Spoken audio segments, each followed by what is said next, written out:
Hey students, how you doing? Welcome back. Happy Friday to you. Thanks for braving the element to come in and join us today. If you're just coming in, go ahead and grab a seat. We've got a special guest here today who flew a couple thousand miles to come hang with us. But you know what? Here's the deal. I just found out more than just flying a couple thousand miles to come hang with us. Passed up an incredible opportunity with two former presidents of the United States to come hang with us. So how about a round of applause and thank you for Jim. Is there a better place than Ann Arbor on a Friday? Come on. I mean, You tell me. Better place in Ann Arbor? as good as it gets. No, this is it. This is it right here. Okay, all right, buckle up, settle in. So we're taking a bit of a detour today. I know you're probably looking at this and you're like, corporate CEO, president in an entrepreneurship class. Yeah, what's that? What? This is not what we're doing. What are we doing this about? That's not exactly descriptive of what Jim is. And Jim is not the archetype that you might otherwise be thinking of. So let's unpack for him a little bit, Jim. Tell him about where you started, a little bit of Oakland County, coming over to A2, give him the early day snapshot of what you were doing in life before you came to sit in a seat just like they did in Ann Arbor.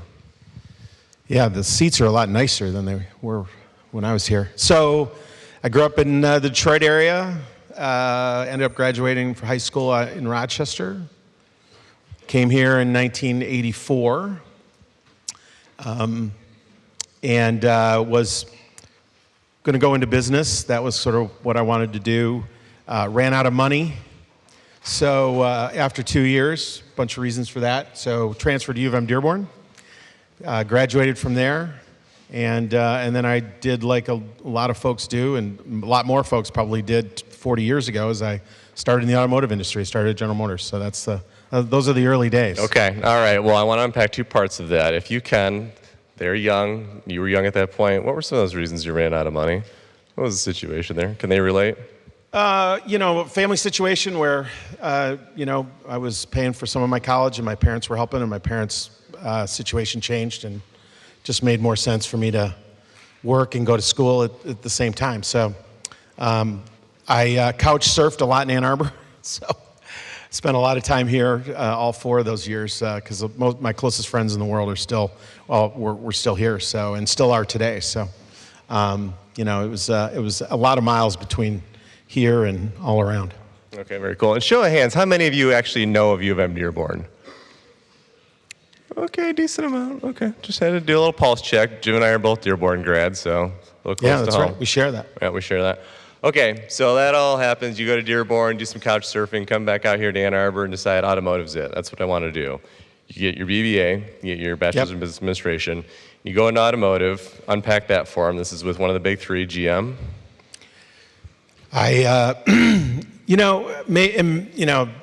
Everybody's story sort of has its own twists and turns. Mine really starts with the fact that I ended up with a super great boss my first job at General Motors. I went into industrial engineering, I was doing some stuff, and I just ended up in a group that was, that they were putting together to learn the Toyota production system and sort of share that internally. And that was just a really lucky thing. I just happened to I had the right internship that got me into the right job, and I ended up with a couple of Michigan grads, an Ohio State grad, and a few others, and it was a tremendous learning opportunity for me. And from there I did a bunch of other assignments, went into the factory, practiced lean manufacturing, mostly sort of industrial engineering, production supervision kinds of jobs. This boss you're talking about was a great boss. Why? What was it about him or her that otherwise made them such it was Patty Waters, and Patty was, I think, and this is true, and hopefully as you all think about your careers,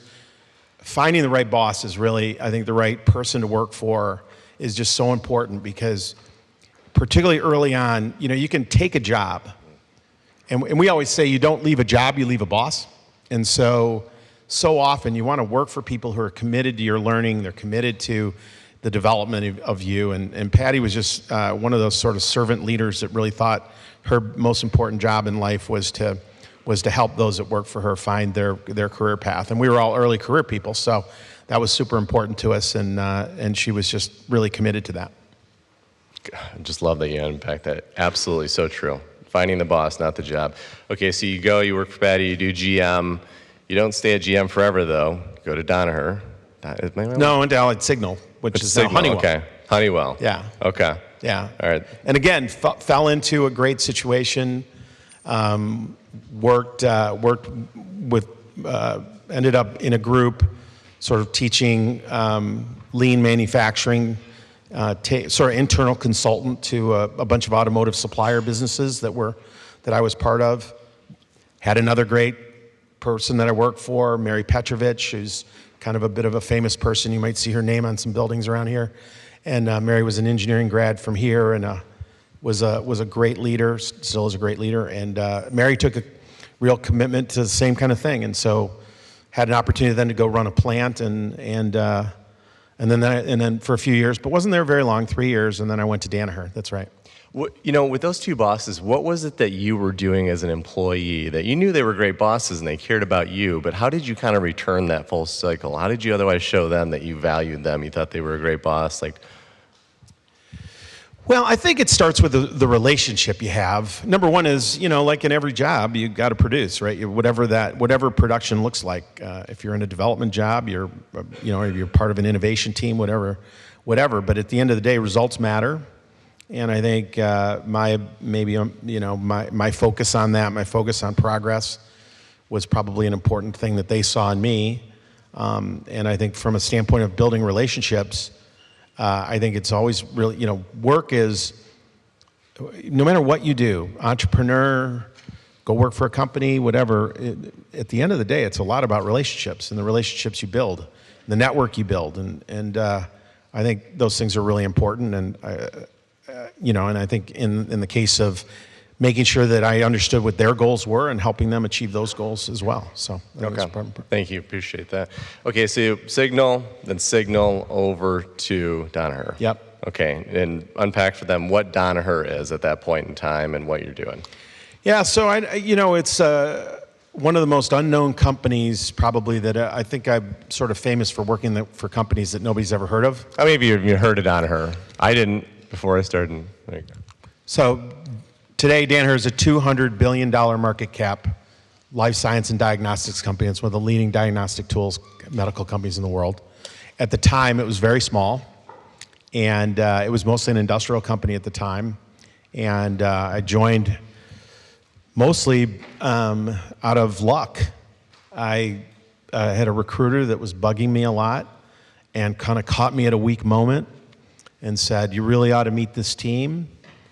And I did, and so I met the team, and maybe he's famous now. So, but the person, my first boss, who hired me, was an individual by the name of Larry Culp, which many of you may know is now the CEO of General Electric, and is sort of known for the sort of re-emergence of GE. But Larry was my boss at the time, and again, a great person to work for, and somebody who was committed to my own development. So I met a great team, and I always say when I went to Danaher, which is really probably the most, other than marrying my wife, the decision to marry my wife, probably the second biggest decision that I ever made in my life. Interesting fun fact, I made the decision on the same day. I took the job from Danaher, and I asked my wife to marry me on the same day. So was that it's the greatest day in the history of my life. Two best decisions. It's been downhill since then, but I think at the end of the day, it was really about joining a team, and it wasn't about the job or the business, or I wasn't really all that interested in how that it was a famous company or not a famous company. I was interested in building something. They were committed to really building something, and the team was committed to building something. And for me, that was the most important decision. How did you suss that out? How did you know that going in? What was it that you were picking up on? Fit. People. I think cultural fit's super, super important because, when you go into a company, you don't really know every job you might have, but if you join a culture that fits your values, fits your however you think about life, how you think about business, maybe a little bit easier after a few years, or you know that a little bit more after working 5 or 6 years, I think, and it was just a cultural fit. They thought. They wanted to build careers. Their values were very similar, and And I don't know, other than it just felt right. It just felt right. At any of these experiences to that point, had there been a culture of innovation and kind of an entrepreneurial mindset at any of these places? Or was that not really something that was present? It wasn't as present in those days. It was really about, we were a big practitioner of, we were a big manufacturing company at that. Not big. We were a manufacturing company at that time. Not what a size big are we one. talking about about? $1 billion in revenue at the time. So not very big. Well, it's all relative. Yeah, exactly. Yeah, it's true. We have $6 million businesses now, and so. But yeah, it wasn't super big. I wasn't joining a big company. I was joining a company that I thought had the potential to grow really fast, and it was really about that sort of continuous improvement mindset that was first applied in manufacturing, and that would evolve to innovation. It would evolve to other areas of product development. But at the time, it was really mostly focused on sort of customer, really focused on serving customers well and doing that through outstanding excellence in manufacturing, if you will. In the teams that you were joining, were they small divisions or smaller subunits that were kind of specialized, or was there anything unique about them that kind of separated them as a culture from the larger corporation? Yeah, so we were a company of that size I described, but really for 30. How many employees do you think you're talking about? We were talking about, at the time, probably about 5,000 or 6,000 employees. Okay. Mostly in the U.S. And probably probably about 12 businesses at the time, 12 individual businesses, and I joined one of those individual businesses, and it was it was a market leader in its space, it was an innovator in its space, and it was really about how do you build. It was really about, can we build something bigger, and the whole philosophy of the company was, how do you build something bigger than yourself? And that was kind of one of the values that I really appreciated, the fact that, yeah, you can join and you can have a career and you can do great things as an individual, but how do you do something that those individual efforts culminate to something bigger? And that was really what we were trying to do. And so that was the first few years of my career. Was there something going on during your time at U of M and your childhood or the like that kind of pulled you towards that desire to have a bigger impact, something larger than just what you would do on your own, or something that you wanted to seek out in your career? I think for me, it was playing team sports. And I played football and baseball and basketball in high school. And it was the ability to do something as part of a team. And I think that has always been the thing that I really was drawn to. Still today is what I'm drawn to, is that sort of ability to do something as part of a group of people that are collaborating in ways that get to a place that's better than you can get to as an individual.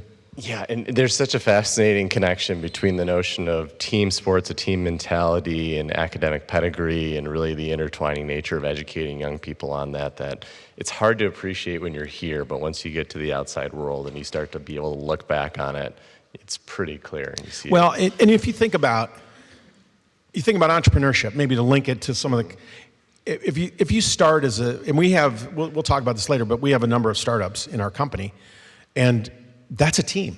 And I think what people are drawn to startups is it's really about the team, and it's a small team. Jeff Bezos talks about the 2 pizza team, right? And means a group of people that only 2 pizzas can feed, not 3 pizzas, not 5 pizzas. And so, you will all learn that almost everything you do in your career is going to be part of a team. And that's even more true today than it's ever been. The challenges and the innovation, the technology challenges, the uncertainty that it's out there in the marketplace every day, it requires the diversity and capability of a team to really solve big problems. And so I've always been drawn to that, and that's always been the fun part. But I think as you all think about your careers, and even hopefully here in U of M, you're doing things as teams as well. But that ultimately, how you function as a team and your role in teams is going to be fundamentally one of the most important aspects of your career. And ensuring you're on the right team, to your point with the culture, right? That's a huge part of it. Yeah. Okay, so to take this notion of a team, so you're a Danaher, you're doing it, you're killing it, people are loving what you're doing, they want to help you get further down the road. And then, am I understanding this right, that you got a phone call while you're living in Seattle that led to the current role? Well, there's yeah. Tell us that. The current role was so you're fast forward a long time, right? So I would say the phone call, maybe the first phone call. Again, I think Jim Collins, who's a famous author, talks about the return on luck, and it means there are going to be opportunities in your career where you get lucky a little bit, but it's how you handle that luck that fundamentally can determine the next phase, right? I got a call on a Sunday. From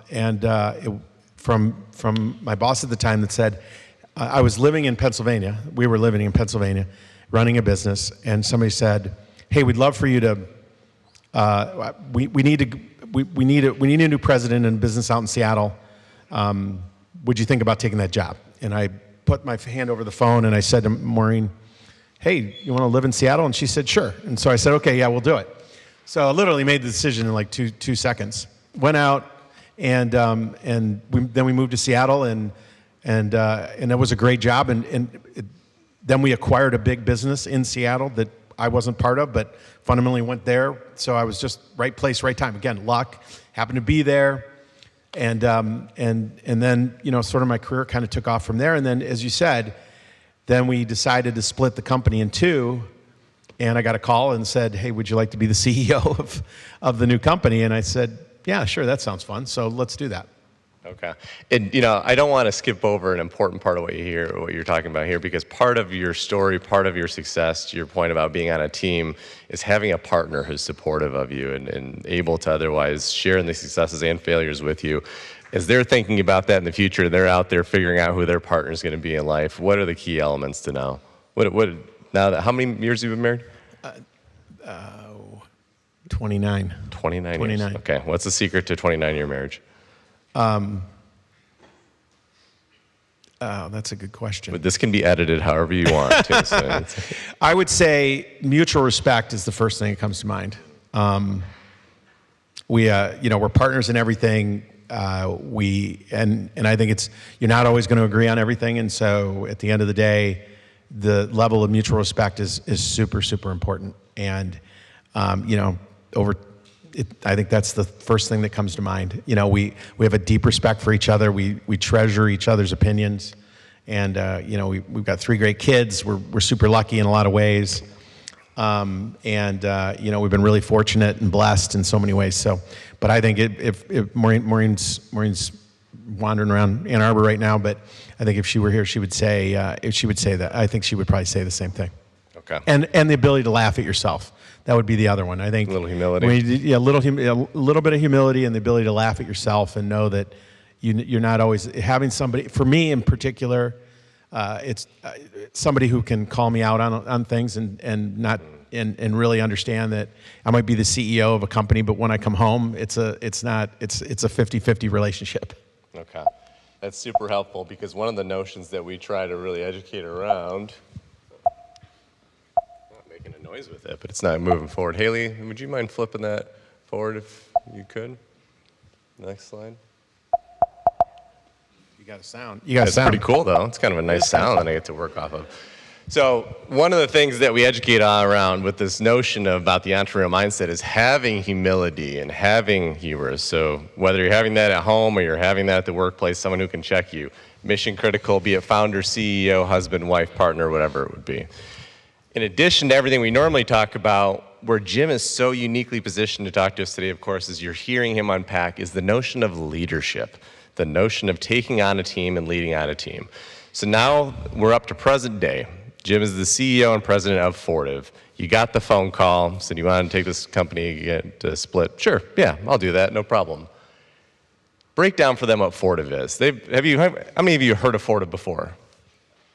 No problem. Oh, you're lying. You never heard of it. Come on. You've heard of some of these companies, though. Yeah. If you're an electrical engineer, you've probably used a Tektronix oscilloscope, or a Fluke multimeter, probably. So test and measurement instrumentation. But company is really about safety and productivity, hardware and software solutions for safety and productivity for engineers and technicians around the world. Lots of different applications, from industrial plants to facilities to engineering labs to hospitals. But that's fundamentally those independent businesses that you see behind here are really, really focused on that every day. So I took a snapshot of that article from one of the business journals over there because I really love that first line or two that talks about why does this matter to them? Why does Ford matter to them? Why should they care about it? If you've been to a convenience store, you've been to a gas station, pretty much what you see, touch, and use every day, somewhere you're in between, you're in the bedrock of that. In addition to that, what do they need to know? Why does it matter to them? Why is Ford? Well, we like to think that Fortive matters because we're helping the innovators and people who are doing really important work. We facilitate that work. So whether we have a deep belief, really a deep belief that, you know, at the end of the day, if you're the professionals, so we sell to professionals. We do nothing for consumers, but we sell to professionals who are doing things. So That's if you're called B2B, business to business. If you're developing the next generation of chip, if you're designing the next facility next door, we want to make sure that you're able to do that in a way that's really helps you innovate, helps you bring solutions. You know, we have one of our core values is customer success inspires innovation, and we want to make sure that our innovation makes customers successful. Because one of the things that we can talk about, we always talk about falling in love with the problem, not the product. And you want to fall in love with the customer problem, because sometimes you fall in love with the solution before you really truly understand the customer problem. And so we talk a lot about, in every one of these companies, is what's the customer problem we're trying to solve. And if we can do that, and we do it in a variety of markets in a multi-industry way, but if we can do that, our companies are going to be super successful. I love that. So when you're thinking about this notion of innovation and falling in love with the problem, that is so critical, be it a startup, corporation, whatever team it is that you're working with. If you're going to dedicate your time and effort and the majority of your life and career working on it, you damn sure better love that problem and being able to figure out a solution for it. Students, I told you we'd have an attendance quiz today. This is your attendance quiz. Please get out your phones. I think you've got a minute and a half I put on. I want Jim to hear from you what excites or deflates you about the thought of working with a corporation or for a corporation. You signed up for this class because you wanted to be a founder, you're interested in entrepreneurship, but when I polled you at the beginning of this semester, the second most common response, pretty strong behind the first, was that you were interested in working also for someone else's innovative business.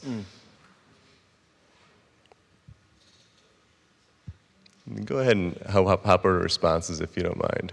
Thank you. Start to see this come together here. Oh, it's got association. People, team.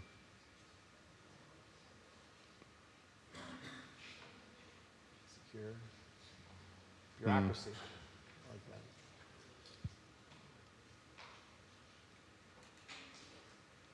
So here's my thought. Jim, give them the unvarnished truth about what it can be like and what's the real situation of working for a corporation, the whole spectrum of what that is, what myths are there. Well, first of all, I think there's realities everywhere. There are, so I start with the culture and if you have an entrepreneurial mindset, there's a typical thought that only sits in a small company.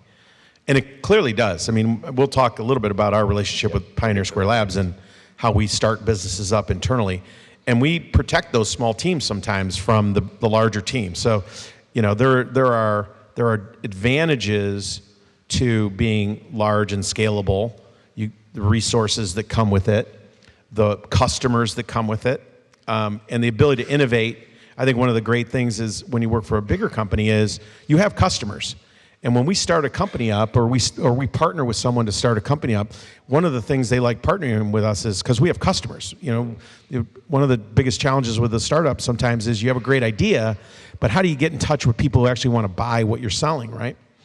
And that's particularly challenging in a B2B context. It can be a little bit easier in a consumer context because just the nature of the way the internet works and that kind of thing. But B2B is a little tougher. You know, sometimes big companies don't want to buy from a company that's small, as an example, because they're afraid they'll go bankrupt. And most startups do. So I think it starts with, is the company committed in understanding of innovation? Are they bureaucratic? And what we try to do is eliminate that bureaucracy, make decision-making fast. We can talk, you know, we revamped our innovation process when we separated because we thought there were some cool ideas that we could do some things differently. But I think the innovation process is super important, because if the innovation process in the company is bureaucratic with lots of approvals and lots of oversight, that can be frustrating for innovators. That can be frustrating for entrepreneurs. So we've tried to rebuild 8 years ago, we set forth to rebuild our innovation process. This so is that when we weren't in the way. started, you're talking about. Yeah, okay. at the start of Fortive, that's right. Okay, so yeah, talk about that. So you're talking about rebuilding the innovation process as a part of starting Fortive and making it its DNA. For a long time, and certainly most of my career, a product development process was, whether it was hardware or software or whatever, it was you came up with an idea with a product, then, and this is sort of, you got approval for it, you pitched it to management, and then it got approved, the money got approved, and then 12, depending on the product development cycle, 12 months later, 24 months later, you got a product, and you released it, and hopefully all the market research and everything worked. What we've learned, what we decided to do through a lot of work with people like Eric Ries, who wrote The Lean Startup or Startup Way, if you've read those books, they're great books, that innovation has a process to it, and it's all about experimentation. And what we did is we modeled our product development process like a venture capital firm. So you have an idea, you experiment, you build, you measure, you learn. So this is a key part of our product development process. Build something, measure it with customers. Do they like it? Learn from that. Do it again. And so that's not a start-end process. That's that's lots of small stuff, and you get funding as you move through that process, like a venture capital firm. So our product development process now is very much mirrors a venture capital firm, where a team comes, they come for initial funding, they get initial funding, we determine what customer results they want to see, they go through build, measure, learn cycles, they experiment a bunch, they come back for additional funding, and that process, I think, gives the team more freedom in between, but it also puts more of a focus on what are we going to learn from the customer during that time. And this build, measure, learn cycle has been a big part of our change in the innovation process. How common of a new practice is that throughout corporations of your scope and size, or is that pretty unique? Well, I think if you're building an airplane, it's a little harder to do, because, but when you build software or you build products like we do, you're in a mostly 12-month or 18-month product development cycle, you can do that. I mean, if you're building, like General Motors, or if you're building some of these products that have different, it's a little bit more difficult, I suspect. But I think, how prevalent is it? I think if you would look at the most innovative companies, we happen to be in town. I live in Seattle, and our headquarters is in Seattle, and so we have, we obviously know Amazon and Microsoft pretty well. They have some of those processes built into. We benchmarked Amazon as an example. They have a lot of those kinds of processes too. But the most innovative companies in the world are going to harken back to this idea of experimentation. And so if you all want to start a business, don't start with the end in mind. Start with the beginning in mind and the experiment of learning. And if you find a customer problem, and then experiment towards the solution, and experiment, learn, that's how you get the best answer. Love that. And so think about that also when you're thinking about what industry you want to go into or how you want to apply your job. Look at those product development cycles. How nimble can that industry and that company even be given the larger construct that they operate in? So I love how you're unpacking this and talking about the notion about Pioneer Square Labs and what you've done there. Give them the primer. I've got a couple slides to kind of show them what that means. And just so you know, this isn't something that Jim's PR team sent over so that I could pitch you on Fortive by itself, blah, blah, blah. No, this is me trying to ensure you understand how corporate and entrepreneurship can blend together and they don't have to be distinctly separate. Well, so we realized, in our structure of individual companies also, because while we're a $6 billion revenue company and 18,000 employees, we're a series of 16 different companies that so by nature we can be less bureaucratic and more entrepreneurial because of that structure. But we still realize we could be a lot more entrepreneurial, and continuous improvement is such an important part of our mindset. We always ask ourselves, how do we get better? And we realized we weren't as good as we could be. And we had an opportunity to meet the team at... Was there a moment, was there something that happened or a missed opportunity that otherwise was a forcing function? No, I think it was more. Yeah, it was more. We felt it. It was really more of a how do we. And this can be a problem when you have businesses in particular that maybe have good market share, and we never ever want to get complacent. And how do you continue to challenge yourself? We have a deep belief in high expectations as part of our culture. How do you just continue to challenge yourself? And this was a place where we thought we could just be better. We thought, hey, we didn't have a big product snafu or anything like that. It was just something that our team had come together and said, how can we put our mark on our company? As we split out from a great company, we were, at the time, this is 8 years ago, we were trying to think about what can we do that would really, really unlock a lot of potential in the company. And this is where we sort of decided to really give consideration to, and met a bunch of folks that were doing this kind of thing really well, benchmarked a bunch of folks, and just decided that this was where we were going to really put some progress. So Pioneer Square Labs, many of you may know of, there's incubators like the Y Combinator in Silicon Valley. Pioneer Square Labs is kind of the equivalent of that in Seattle. Yep. Great founders, started a bunch of different companies, put the firm together. U of M alum. U of M alum, yeah, one of the founders of U of M alum, Jeff. And we just decided this is going to be a great partnership because they're going to help us. They're going to bring a lot of sort of this build, measure, learn cycles really fast. They've got a really, really strong capability in how to test ideas. And we thought, hey, we've got they liked us because we had lots of ideas and we had customers. And so we said, hey, look, let's come together, let's do this, and we'll do three things. We'll create ideas, and we'll create a company. And if the company is good for Fortive, then it'll be part of Fortive. If it's a great idea, but it shouldn't be part of Fortive, but it's a great idea, then we're going to go fund it, and they'll fund it, and it'll go off and raise money, and it'll see if it can take a run. And then the other thing we do is kill it. We kill a lot more things than we do than anything else. But we've got 4 companies today that we've started from that. And you got them all. Wow. Yeah. So there you are. So the one that probably is the most TeamSense is probably the one that's probably the most out there. And this I use that as an example, and I think this is actually hopefully maybe a good example of what this all means for us. TeamSense was a great idea from the onset. It essentially deals with the challenges of attendance in large, mostly manufacturing plants or disparate employees, where you have to call in to say whether or not you're coming in. If you're not going to be there that day, a large factory of 2,000 people, it really deals. What we found was most of those employees didn't want to do it on an app. So the companies were trying to do things with apps, and employees didn't want to do it. Didn't want to go into an app, sign in. They didn't always trust where their information was going, and we found that just texting was, and we built a back office infrastructure to support that. But that wasn't the original idea. It morphed, and it finally came to that idea. Now it's a great business, and the woman who runs that business was a woman we hired actually from Whirlpool. She had no software experience, and this gets to an idea that you can be an entrepreneur from anywhere. She'd worked at Whirlpool. She came in. She was running a product line for us, and we said she'd be a great candidate to take this idea and run with it.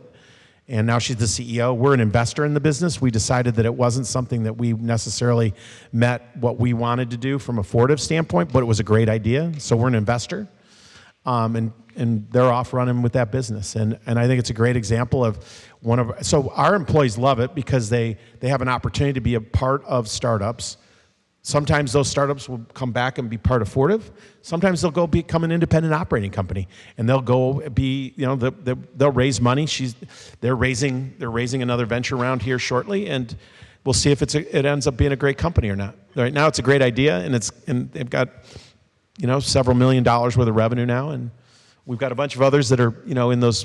I just funded Glue as an example. Mm-hmm. And Certivo, we just funded those. In fact, I made the decision on Certivo 2 days ago to fund that, to get its first funding.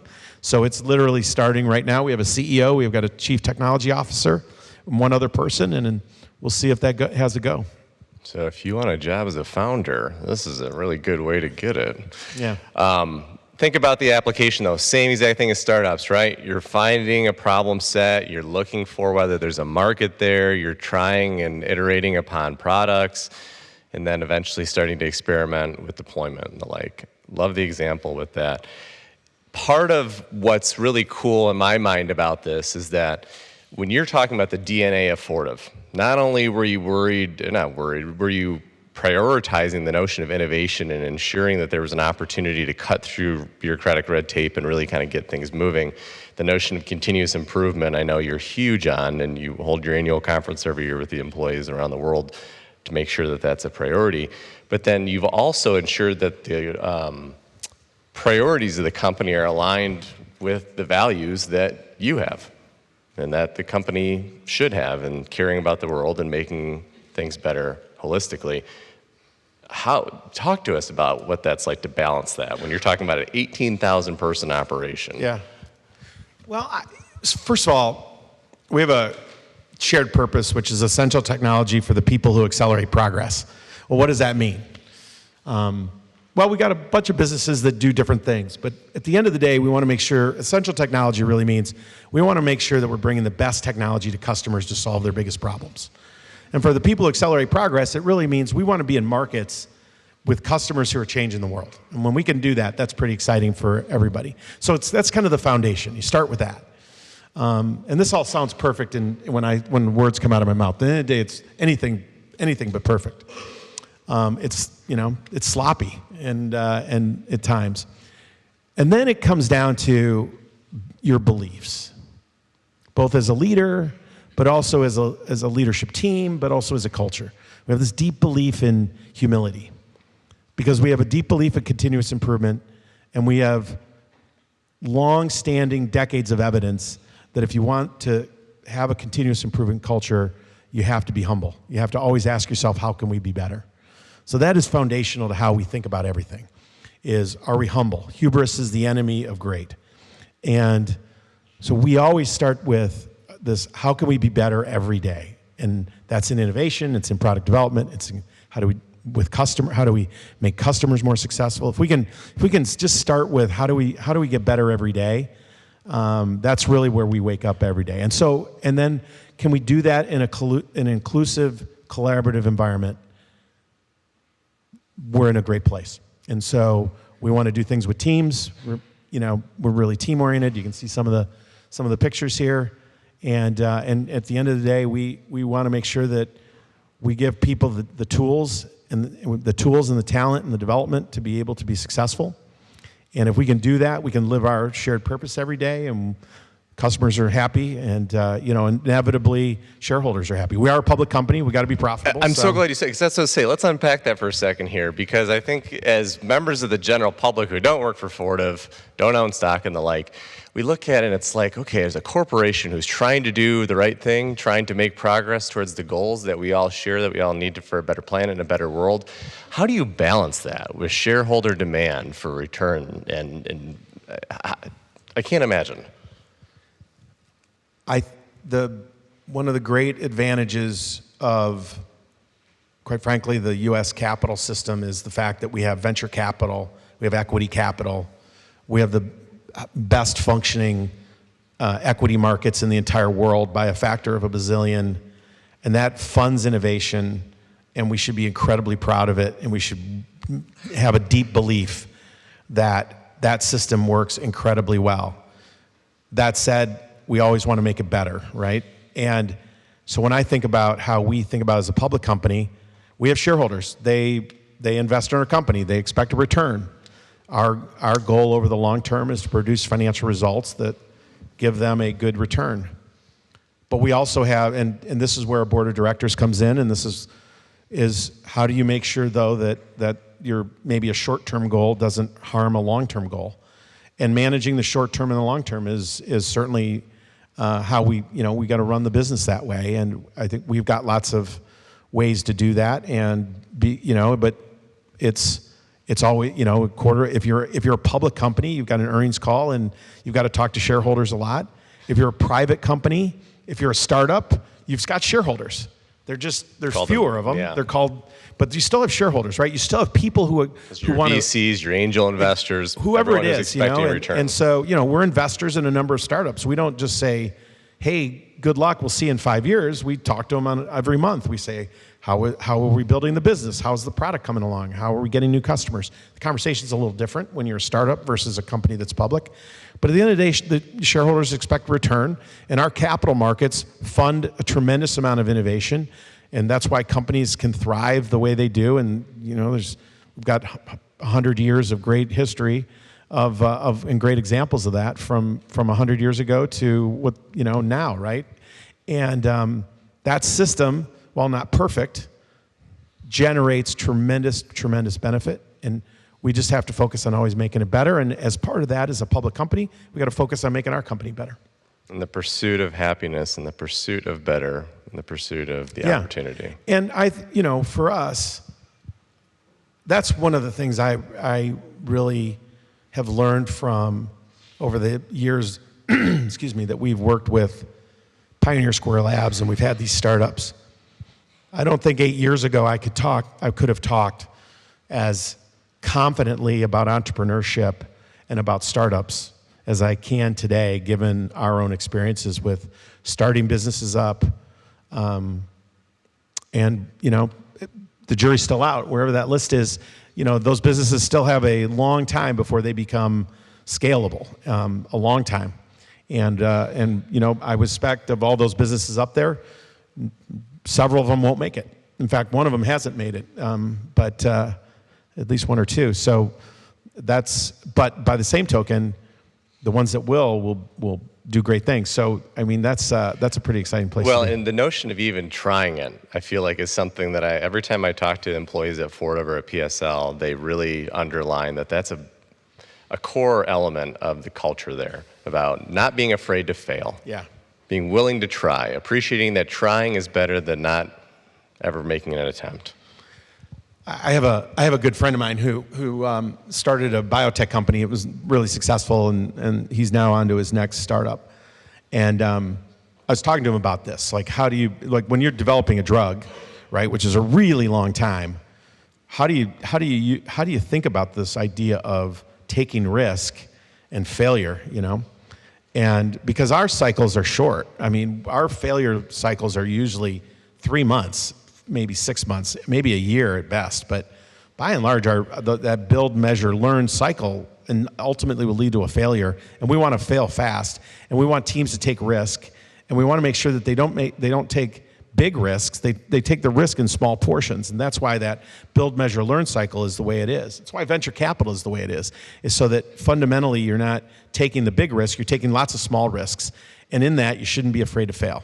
And you shouldn't be afraid to kill something. In fact, we celebrate killing things, killing projects, because if you don't have some of that understanding of celebration of failure, people won't naturally want to take the risk because they equate it to their career.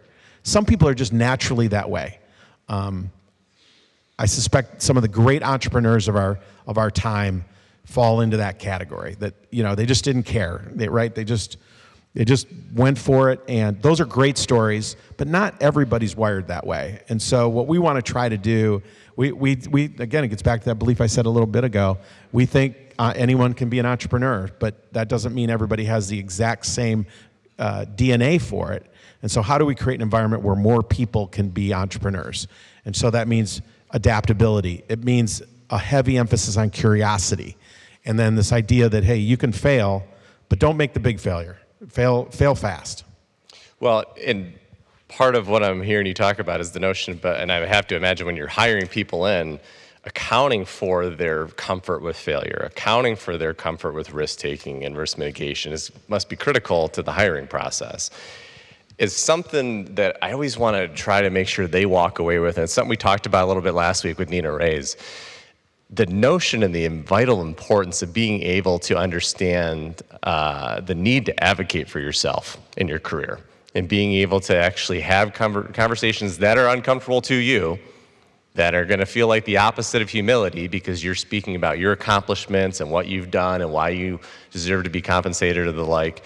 as someone who oversees a workforce of 18,000, has had many direct reports, many different companies, give them the top tips they need to know about self-advocacy in a job.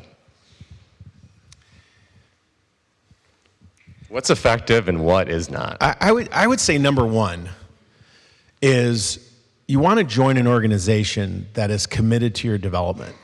So one of the great interview questions is when you're looking for your first job. I know it can be a little bit tough, but one of the things we try to make sure we do is everybody gets a performance appraisal every year, and we don't think of it as a performance appraisal. We really think about it as a development plan. And so, tell me what I need to do to improve. Tell me what I do well and what I need to improve. And that kind of gets to that humility thing, which is we have 9 leadership behaviors that we think about as what we want to be great at. And everybody in the company, including myself, rate ourselves against those 9 leadership behaviors. There's things like adaptability, innovate for impact, curiosity, courage. And we want to make sure everybody knows where they stand relative. No one's perfect, by the way. No one's going to get super high scores on every one of them. You all are outstanding people at the best university in the country, so really in the world. So you're all high flyers. But at the end of the day, there's something you need to do to improve, and we want to make sure that we all understand that. So I think it first starts with joining an organization that's committed to your development. And being committed to development is not just telling you what you're good at; it's also telling what you need to improve. And then I think from a self-advocacy point, it's making sure you know, hey, what do I do well? Where can I find places that build on my strengths? Which, depending on what that is, and everybody will be different, but you want to be in an environment where your strengths are warranted and also where they're rewarded. And so I think understanding yourself, that starts with understanding yourself. And I think if you understand yourself, it makes for a better advocate, because if you advocate for your strengths, that's authentic. If you advocate maybe more broadly about everything about you, that might be a little, that might not seem as authentic to others, And so I always think of is if you're really gonna advocate for yourself, make sure you advocate to your strengths. Sounds to me like intertwining humility and hubris, understanding what your strengths are enough to know what distinguishes you, while still having the humility to appreciate that you can't be great at everything. And realize that that's going to be a learning process over the next lifetime. Okay. I think it's a life. I always said that, maybe a little bit random here, but my 3 things for a job, and I probably figured this out about 5 years into working, was number 1, I wanted to work with great people. Number 2, I wanted to add value. And number 3, I wanted to be in an environment that was supportive. And I think if I could find those things, life was going to be great. And I've always, am I learning? And the centerpiece of that is, am I learning? Because you don't know what you're going to. I didn't know I was going to be a CEO when I graduated in 1988. This wasn't what you always wanted to be? Never was one. It was not even something I wanted when they asked me if I wanted to be the CEO. Just thought it sounded cool? What's that? Just thought it sounded cool at the time? I worked on a great team. We built Danaher to a really great company, been very, very successful. And I really loved what I was doing. I loved the people I was working with. And I did not think that necessarily I needed to be CEO to be a part of that. I was part of a great team. We were doing great things. And then when we decided to do that, I said, well, this is a $6 billion startup. This sounds pretty cool. Let's go do that. Let's take Fortive public. Didn't even have a name, by the way. It wasn't Fortive at that time. It was called New Company, because we didn't know what it meant. And but I think coming back to that is, you don't know where you don't know what the path is necessarily going to look like. But what you can have some foundational principles of what you want to do. Do you want to learn all the time? Do you want to, whatever those are. And to me, learning is the most important, because if you're always learning, you're always building the foundation up for the next phase. You may not be able to predict what that next thing is, but if you're learning, then you're in a great place. So coming back to your advocacy question, I would also say, make sure you're learning, because if you're learning, you're playing to more strengths over time. I love that. Okay. And as part of playing your strengths over time and adding value and ensuring you're supported, you've talked continuously about how your family is a key element of that. How'd you get those pictures? Wow. Internet's an amazing place, right? Wow. But I know you've got a line you like to drop to all your people, so drop it to your U of M crew here about taking care. Taking care. You end all your meetings with, and you're big, taking care of yourself. Take care of yourself. Well, I thought you'd prompt that one. Yeah. So I always say I end everything with every communication that I have with our team is take care of yourself, take care of your family and friends, and I'll see you on the road. That's my sort of thing. And I travel a lot. So this is my family. My daughter is my sister. That's my sister. That's my daughter. That's my daughter. My son-in-law. That's my younger son. Who's the little guy in the middle is the graduate of the University of Michigan. That was a long time ago. Yeah. That was a long time ago. And I have another daughter. So I think you're on a journey in life, and work is great, and it's wonderful, and it pays the bills, and it does lots more than that. I get a lot more out of what I do every day, and I have for a long career. But I think at the end of the day, your impact, no one is going to write on my tombstone, he was a great CEO. They're going to write great friend, great father, great husband, great son. Those are the most important things. Those words are the most important things that I live up to that. They're probably going to put it on my tombstone anyway, but I want it to mean something. And so I think number one is if you don't, and I try to bring that to work. I try to think about that every person at Fortive thinks that way too. We're not perfect by any stretch of the imagination, but we try to be. And I think it's the effort to try to be that's just as important as where you end up. So for me, this is the most important part of life. And at the end of the day, if we can build a great company that supports 18,000 people trying to make a great life, that's a pretty great place to be. That's humble Michigan leadership. Thank you, everybody. Have a good weekend. Go Blue!